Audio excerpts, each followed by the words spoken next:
Hello friends, welcome to my channel Sushant Chesswise. Today we are at the next topic, that is analysis of a complex position, and today we have got a slightly different case. We have got an endgame like situation here. Why endgame like situation? See, there are just three pieces playing apart from the kings. So how to decide it's a middle game or endgame? There is no clear cut rule. Generally just three major pieces, queen and two rooks, is considered as a major piece endgame. If we add one piece for both sides, still it is at the cusp or the middle of middle game and endgame. That is how we can treat. Generally I tell my students from here on, three major pieces plus one minor piece, means when both have 4 piece each, we can start treating it like an endgame. But it all depends on the king safety.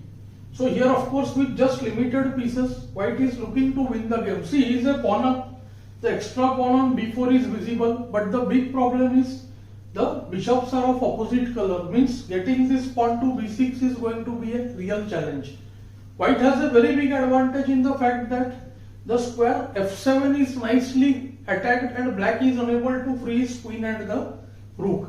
Do note that bf7, rook f7, qg6, there is king f8, or even bf7 there is just queen f7, the safer move. So bf7 is not working. So white starts building up the pressure.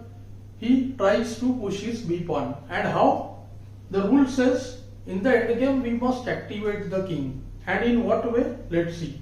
White goes ke2. Generally one assumes that this king will go to b3 and white will play on the other wing, like let's say he will break the position with f4, then gf, attack fg.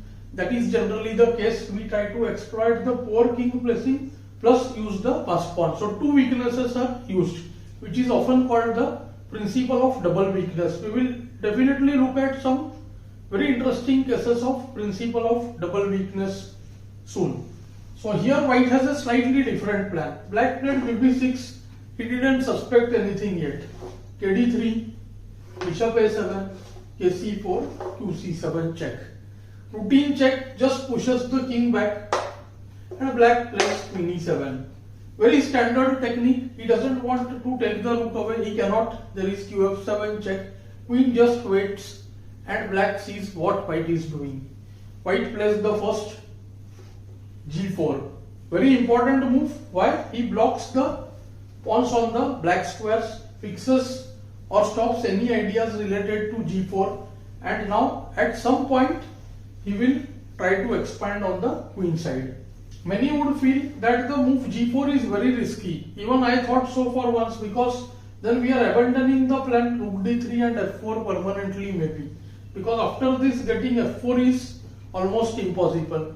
That is why the pawn moves should be made with very clear-cut idea or tactics in mind, because pawns can never retreat. Black goes bb6, white goes kc4. So now the point is that if qc7, then white can consider kb5. Black went bishop a7, king b5. First deadly trap is set now. See the very tempting rook b8 check, king a6, the king is fearlessly walking into the open. And after rook b6 check, king a5. See, that is why I say never miss a check. It's not never always play the check. If we play the check always, there can be risks like here. Now see what has happened. There is no way to protect f7 and this rook is misplaced. There is no rook b7 and next move will be queen f7, rf7 check, even taking the bishop there. So this rook b8, rook b6 would be blunder. Black plays q8 check, white goes bishop c6. The king is trying to keep itself on the b5 or the c4 square. Black goes qd8, he has to keep the f6 square under control and he threatens qb6 check, kc4, queen e7. So black has so far played decently, but the white king has improved itself. Let's see what happens next. This was one of the main idea by white. He improved the king position totally, and before committing b5, he wants to now trade the queen. This is a very important moment. Nicely first the king is brought to c4, means king has both d5 and b5. I'll show you one example. If queens are traded like this, qd7, bd7. Then let's say rook b8. Then first kd5 attacking d6, forcing the move rook b6, bishop c6, again attacking the pawn on d6, bishop b8, and now see white can play b5. Look at the situation of the b6 rook. The rook has got entangled over there, and by the time black frees himself, like say bc7, c4, rook b8, and now white has rook a3. The rook got the only open file available. It will reach the square a7, and then either kd6 will be taken if the bishop moves, or else white will just trade the rooks from rook a8, and then king will go to c6 and the b pawn would queen. Thus after qd7, black played qe6 check. He wants to trade the queen on another square. The point is that after queen e6, fe6, d5 square is not there for the white king. White himself also wanted this because the king can now simply enter. So rook takes f8, king takes f8, kb5. Now king will reach a6 or c6 and the b pawn would start promoting. So ke7, king is heading towards b8 or c8, king a6, bishop takes f2. The f2 pawn doesn't mean much because e and the g pawn are blocking both the pawns.